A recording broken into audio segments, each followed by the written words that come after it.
मैं तो तेरे पीछे ही हूं, तेरे साथ ही हूं।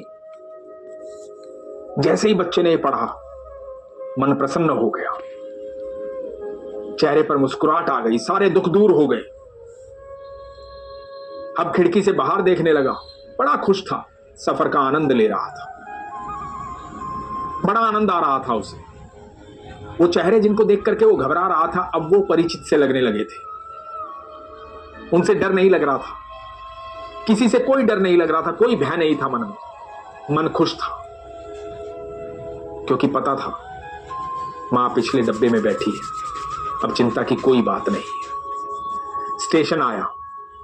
जब स्टेशन आया तो गाड़ी से उतरा, मामा लेने आए थे। मामा को देख करके बड़ा खुश हो गया, जोर से चिल्लाया, मामा मामा। मामा ने अपने भांजे को गले से लगाया और मामा को बोला कि मामा, मां पिछले डब्बे में बैठी है, मां को भी आने दो। तो मामा ने कहा कि नहीं बेटा, मां तो वहीं है, पापा के साथ, पापा का काम में हाथ बटा रही है। मां ने सिर्फ तुझे चिट्ठी दी थी कि तू रास्ते में घबराए ना, डरे ना, तुझे ऐसा ना लगे कि तू अकेला है। मां तो गांव में ही है।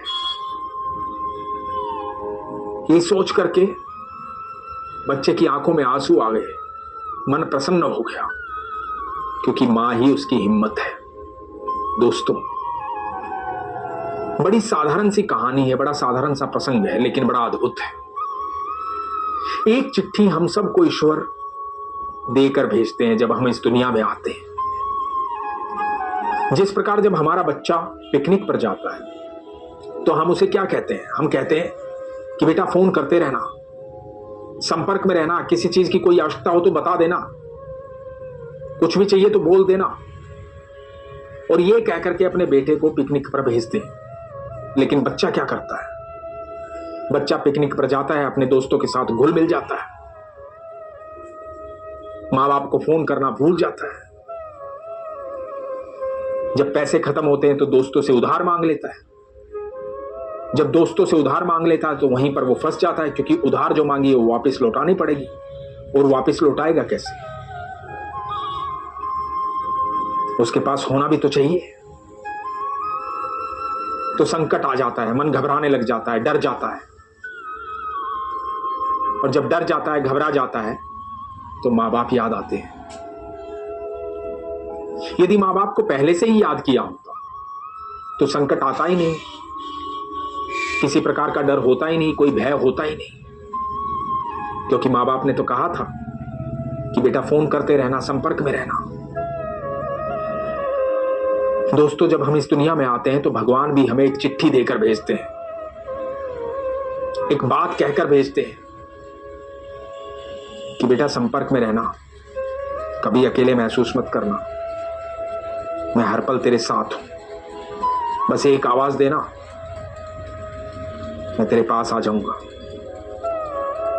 और यकीन मानना दोस्तों, जब हम पूरे विश्वास से, पूरे दिल से, पूरी आत्मा से, सच्चे मन से वो आवाज देते हैं, हे कृष्ण, तो कृष्ण पल भर में वहां होते हैं। जब द्रौपदी सबसे हार गई थी, जब सभा में बैठे द्रोणाचार्य, पितामह भीष्म, महात्मा विदुर, धृतराष्ट्र, सबने गर्दन झुका ली थी, कोई मदद के लिए नहीं आया था,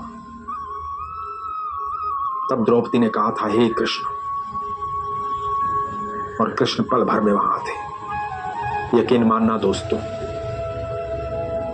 जो हमारे सबसे करीब है, जो हमारी सबसे पहले सुनता है, जो हमें कभी जज नहीं करता, कभी मजाक नहीं उड़ाता, कभी हमारी बातों को दूसरों के सामने कह करके हंसी ठट्ठा नहीं करता, हमारी बातों को सुनता है, समस्याओं का समाधान करता है, हमें बेहद प्रेम करता है, जो सबसे करीब है, जिसे बिना बोले सिर्फ मन की आवाज सुनाई देती है, वो ईश्वर है, वो भगवान श्री कृष्ण है। जब आप मंदिर में जाते हैं तो चिल्लाकर थोड़ी बोलते हैं कि हे कृष्ण, हे प्रभु, ऐसा कर दो, ऐसा कर दो, ऐसा कर दो। आप अपने मन में ही बोलते हैं कि प्रभु ये बात है, और प्रभु आपके मन की बात सुनते हैं।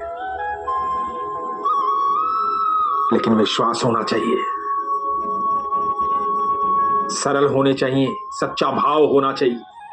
इसीलिए हमेशा कहता हूं, अपने विश्वास को मजबूत रखिए, अपना ख्याल रखिए। हरे कृष्ण।